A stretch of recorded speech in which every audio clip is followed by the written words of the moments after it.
ஒரு நாள் நம்முடைய சூப்பர் ஹீரோவான ஹல்க் ரொம்ப கோபமா இருந்தாரு.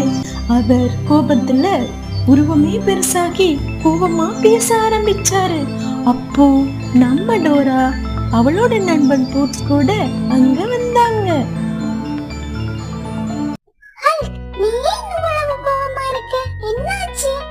என்று டோரா கேட்டா. ஹல்க், எனக்கு ஒரு அழகான மாம்பழம் வேணும், ஆனா அது எங்க இருக்குன்னு தெரியல, எனக்கு கோபம் வருது அப்படின்னு சொன்னாரு. கோபப்படாதே, நம்ம 3 பேரும் சேர்ந்து அந்த மாம்பழத்தை கண்டுபிடிக்கலாம். என்னோட மேப் நமக்கு உதவும். ஆமா ஆமா, மேப் நமக்கு உதவும். டோரா தனது மேப்பை பார்த்தாள்.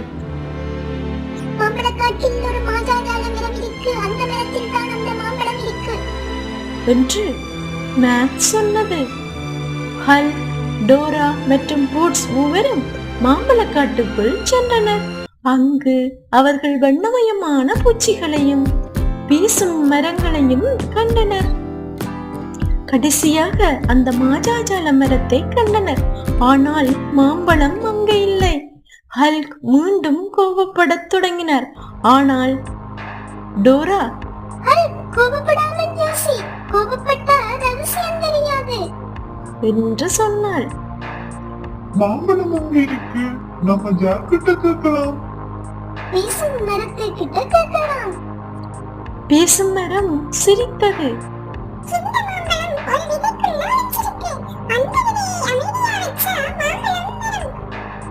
ஹல்க் டோரா சொன்னதை நினைவு வந்து தனது கோபத்தை கட்டுப்படுத்தினார். அவர் நிம்மதியாக மூச்சு விட்டு அந்த விதைக்கு அருகில் அமைதியாக உட்கார்ந்தார். அவரது அமைதியை கண்டதும் அந்த விதையிலிருந்து ஒரு அழகான மாம்பழம் தோன்றியது.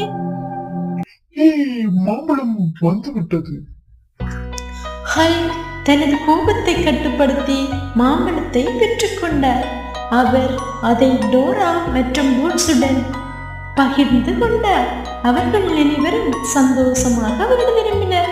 பாத்தீங்களா குட்டீஸ், கோபத்தை விட அமைதிக்கும் நட்புக்கும் எவ்வளவு பெரிய சக்தி இருக்குன்னு.